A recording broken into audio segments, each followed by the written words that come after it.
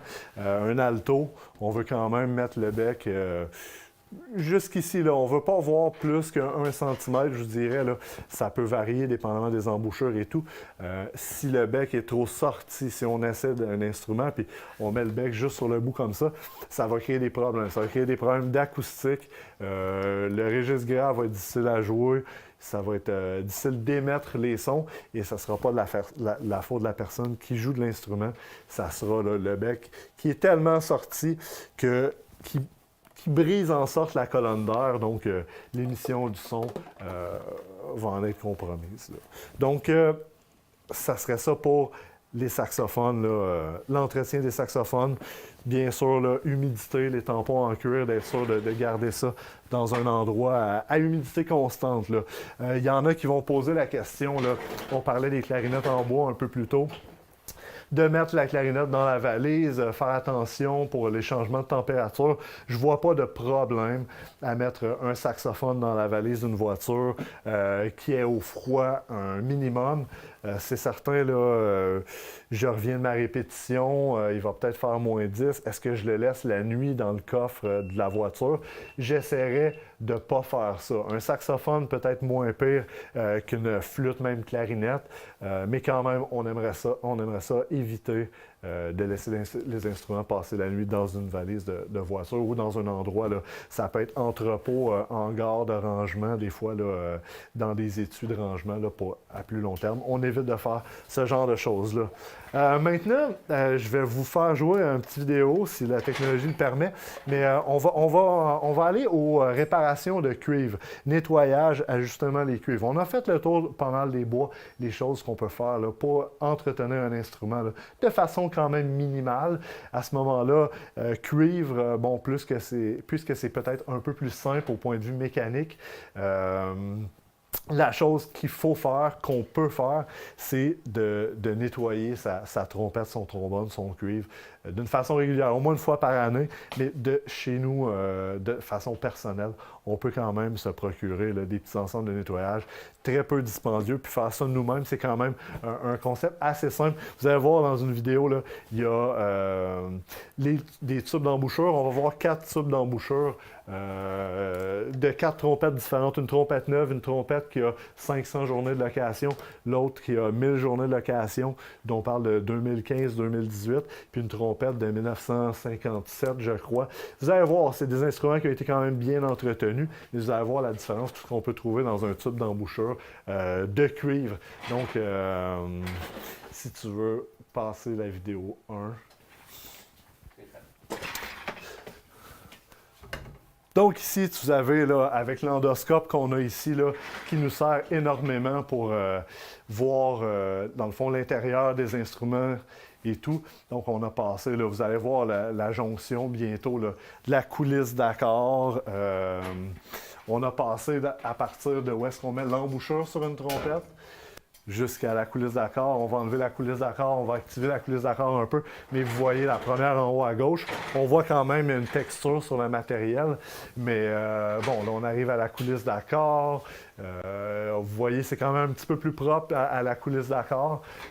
Celle en bas à droite, la numéro 4, vous allez voir que c'est quand même 1957, même si ça a été bien entretenu. On voit de la corrosion à l'intérieur. Des fois, ça peut avoir l'air vraiment usé ou en fin de vie, mais on serait surpris de voir l'intérieur de chacun des instruments d'une personne à l'autre. C'est très important.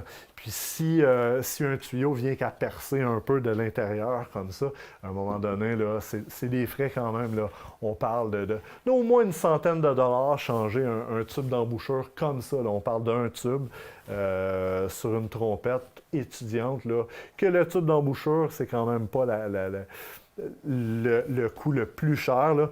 Quand on regardait la vidéo, là, on parlait du tube embouchure, on parlait de la pièce ici. Là. Si on enlève la coulisse d'accord, on a le tube au complet ici, là, qui peut être enlevé, qui peut être dessoudé. On parle de plusieurs soudures. Le tube d'embouchure, on parle même juste de la section au milieu, donc le receveur de l'embouchure et le tenon de la coulisse d'accord. Ça ne fait pas partie, c'est des pièces supplémentaires. Donc, on parle de quelques soudures, changer le tube.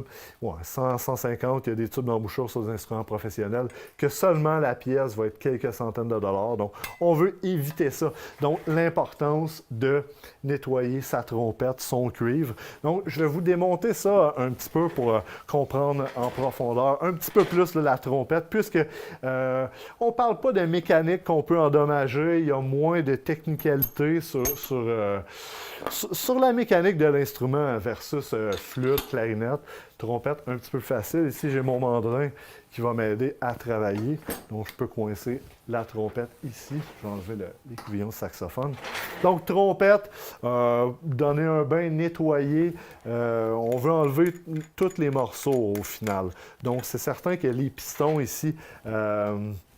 les boîtiers de pistons, les pistons, c'est métal sur métal. Là. Donc, on parle d'instruments, là, on parle de pièces qui n'ont presque pas de tolérance ou une tolérance très, très, très minime entre le piston et son boîtier. Donc, le fait que le piston fonctionne bien ici, on peut le mettre à la caméra sur le côté si elle veut collaborer. Mais le piston, c'est ça, le piston dans son boîtier, il y a une tolérance très, très petite. Donc, s'il y a une pluche de linge ou des choses comme ça, ça va compromettre là, la fonctionnalité de l'instrument. Donc, oui, on peut faire ça nous-mêmes. Je vais vous montrer un petit peu là, qu'est-ce qu'on peut faire, qu'est-ce qui peut améliorer. Mis à part mettre de l'huile sur une trompette, qu'est-ce qu'on peut faire là, pour... de notre côté, là, si les pistons vont un peu mal, des choses comme ça. Donc, je vais enlever les pistons, je vais enlever les capuchons du bas de l'instrument. La trompette ici, je peux enlever les coulisses. Donc, les coulisses d'accord, j'enlève tout ça ici. Il y a des petites vis qui vont empêcher les coulisses de tomber. Donc, on peut enlever ça aussi. Coulisses ici.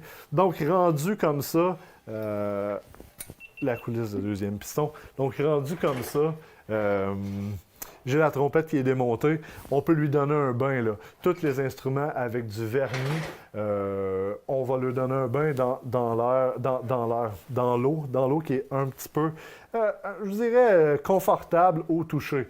Donc, vous avez la trompette défaite ici, les pistons comme ça. Si vous regardez là, les boîtiers de pistons ici, là, c'est vraiment là, une petite graphing pourrait faire là, que le piston ne fonctionne plus bien. Là. Si on fait une trace dans le sable avec son doigt, là, si on fait une graphing comme ça, ce qu'on va remarquer rapidement, c'est que ça va faire une bosse sur chaque côté de la graphing qu'on va faire. Donc, si on fait une graphing sur un piston, oui, c'est comme du sable sur la plage. Le monticule que ça va faire sur les côtés va faire que ça va prendre trop de place dans le boîtier pour que le piston fonctionne bien. Donc, oui, il y a des choses à faire comme ça. Si on ne parle pas de dommages de cette envergure-là, si on parle de nettoyage, ici, coton fromage, là, donc j'ai une tige de trompette ici, puis je vais utiliser un coton fromage, comme on a fait pour la flûte, là, le coin tourné autour comme ça. Je vais tourner le nombre de tours pour avoir une grosseur là, satisfaisante, pour que ça frotte quand même sur les côtés du boîtier de piston. Là, je vous fais ça ici. Je peux y aller par le dessous ou par le dessus là, avec un mandrin. C'est un petit peu plus facile d'y aller par le dessous. Donc là, j'ai exagéré un petit peu sur la grosseur ici. Je vais prendre ça, je vais mettre ça devant la caméra. Donc ici, si je vais comme ça, là, de nettoyer comme ça là, le boîtier du piston avec le coton fromage. Oui, le linge va devenir noir, vert. C'est normal, on peut le réutiliser quand même. On veut quand même enlever la saleté. Même chose, les pistons, tous les pistons. La trompette qu'on aura pu mettre dans un bain d'eau tiède avec du savon. Savon, là, oui, savon, savon à main doux, là, quelque chose vraiment de léger, rien comme eau de Javel ou des choses comme ça. Vraiment savon à main doux. Trompette, le petit ensemble d'entretien va comprendre, là, oui, c'est ça, le flexible ici qu'on peut passer à l'intérieur. Donc, une fois dans le bain, la trompette, on va passer là, à l'intérieur des coulisses, le flexible. Vous comprendrez là, qu'on ne fait pas le tour. Là. On va rentrer ça dans un bout, dans un autre comme ça. Ça peut être l'intérieur des pistons, l'intérieur des coulisses. La trompette aussi. Là. Donc, tous les tuyaux, on va rentrer ça dans le bain, là, quand la trompette va mariner, si on veut, là, dans l'eau tiède. Si vous mettez de l'eau chaude, le vernis risque de décoller. Plus l'instrument est vieux, plus l'instrument risque d'être endommagé par l'eau, qui sera des fois même pas chaude du tout, mais qui va réussir à s'infiltrer en dessous du vernis et faire décoller le vernis comme ça. Donc oui, on continue à nettoyer ça comme ça, la trompette, les pistons. Donc, après avoir nettoyé comme ça, on va vouloir tout réassembler. C'est là qu'on commence à avoir un peu plus de plaisir. Oui, c'est certain qu'on veut mettre les morceaux aux bons endroits. Quand j'ai tout rincé comme il faut, tout essuyé comme il faut, que tout est sec ici. Bon, piston de trompette, en général, il va y avoir un numéro sur le piston. 1, 2, 3, numéroté en partant. En général, c'est pas pareil sur toutes les trompettes. Donc, le numéro vers soi, le numéro 1 commençant du côté de l'embouchure. Donc, le piston numéro 1 qu'on mettrait ici. Le chiffre vers le côté de l'embouchure. Donc, il y a un petit guide ici. Le petit guide va s'enclencher. Donc, le piston ne tournera pas sur lui-même quand il va être placé dans son bon axe. Donc, on veut mettre les pistons comme ça. Chose à faire ici, les pistons, je veux remettre les pistons, je veux remettre de l'huile sur les pistons. Donc, je vais les placer comme ça. 1, 2, 3. Comme ça ici. Huile à piston, même concept. Ici, il y a de l'huile à piston, je peux la montrer à la caméra ici. Hetman ou encore là, Carlton qui est fait par Hetman. On met ça sur les pistons, il y a de la viscosité, 1, 2, 3, la plus fine jusqu'à la plus épaisse. Donc, on y va ici avec une huile de viscosité moyenne. On en met quelques gouttes sur les pistons. On est parti d'un instrument là, qui vient d'être nettoyé, qui est complètement asséché. Donc, on veut quelques gouttes. Ce qu'on fait ici, là, nettoyage de boîtier de piston avec le coton fromage et tout, on peut faire ce genre de nettoyage-là, même si on ne met pas l'instrument complètement dans un bain avec un démontage complet. On pourrait essuyer la vieille huile qu'il y aurait sur les pistons simplement. Essuyer la vieille huile, essuyer les pistons, remettre de l'huile neuve. Si vous faites juste rajouter de l'huile à chaque fois que vous avez besoin, que votre piston va mal et tout, à un moment donné, le mélange de vieille huile qui va venir un peu gommante et de la nouvelle huile, ça ne fera pas bon ménage. À un moment donné, il faut essuyer et tout recommencer. Donc, j'ai huilé les pistons comme ça. Si on prend les capuchons du bas, même chose, des choses qu'on ne pense pas nécessairement. On peut mettre une goutte d'huile à clé sur les filets ici. Donc, bien mettre de l'huile. Donc, ça évite que les capuchons comme ça restent coincés là, à plus long terme. Donc, c'est des frais supplémentaires. Trompette, nettoyage ultrasonique et nettoyer comme ça. On parle d'un 70-75 $ par année là, pour un nettoyage ultrasonique qui devrait s'occuper de sortir les coulisses coincées comme ça, que les pistons fonctionnent bien, à moins d'un accident. Si vous faites ça de votre côté ou que vous l'envoyez nettoyer une fois par année, vous ne devriez jamais avoir de problème avec votre instrument. Trompette ici, là, on va mettre de la graisse à coulisses, sur les coulisses.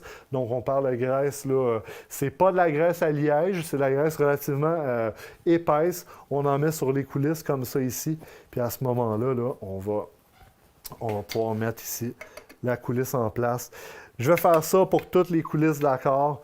Donc, ici, je peux prendre un autre linge là, pour essuyer les surplus des fois comme ça. On essuie le surplus. Liège de clé d'eau. Les lièges de clé d'eau ici, c'est important à être changé. Si je le mets plus proche de la caméra ici, là, tous les lièges de clé d'eau, si on fait un nettoyage ultrasonique, on va changer les lièges de clé d'eau, on veut que l'instrument soit étanche. L'étanchéité d'un instrument, c'est ce qui fait que les harmoniques vont bien répondre, c'est ce qui fait que l'instrument va être en bonne condition de jeu. Donc, que ce soit une flûte, une clarinette, une trompette, c'est ça l'idée. Le tube doit être étanche, c'est nous qui décidons quelle clé va être fermée. Donc, toutes ces clés-là doivent boucher comme il faut. Là, je reviens au bois un petit peu plus. Des fois, les gens vont dire « Oui, mon instrument fonctionne mal dans le grave. » Dans le grave, souvent, ça veut dire que c'est quand les clés sont pas mal tous bouchées. Donc, c'est sûr que si j'ai une fuite sur un tampon, une fuite sur un autre tampon, une fuite sur un tampon plus bas, la fuite n'est pas nécessairement dans le grave. On va s'en ressentir dans le grave parce que là, on tombe, c'est l'accumulation de toutes les fuites ensemble. Mais souvent, l'instrument pourrait beaucoup mieux aller dans tous les registres de l'instrument. Donc, à continuer de considérer. Donc, je remonte la trompette comme ça. On a une petite question. Oui, c'est parfait. Une question de Mathieu Pilote. Oui. À quelle fréquence devrions-nous huiler les mécanismes des instruments? Huiler les mécanismes des instruments. Si on revient au bois, puis c'est valable aussi pour la trompette. Si on parle de la trompette, là, bon, je parlais d'huile à clé tantôt, on y arrivait. De l'huile à clé pour les coulisses, la coulisse du troisième piston. Les ressorts, les vis, là, ici, les vis de clé d'eau, souvent, le mécanisme va figer et tout.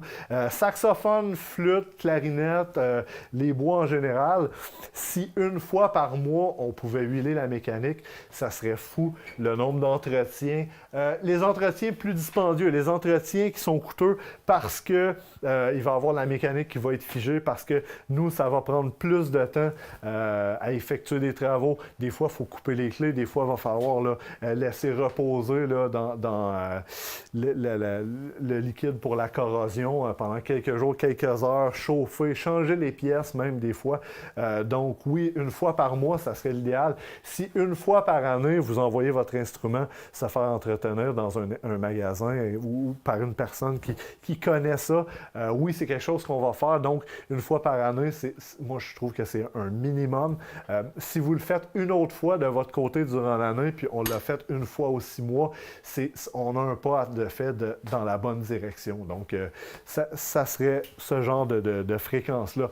Moi, je vais le faire sur mon saxophone plus régulièrement, personnellement, parce que oui, le bruit que mon instrument dégage quand je vais en jouer, l'huile, toute la mécanique qui va être bien huilée, oui, ça va faire une grosse différence. Donc, si je vais m'enregistrer ou si je joue juste le son de l'instrument, que ça soit le plus doux possible, le bruit de clé. Des fois, on pense que c'est la clé qui va cogner sur une partie de l'instrument, mais non, c'est juste la résonance d'un rouleau sur sa tige ou des choses comme ça.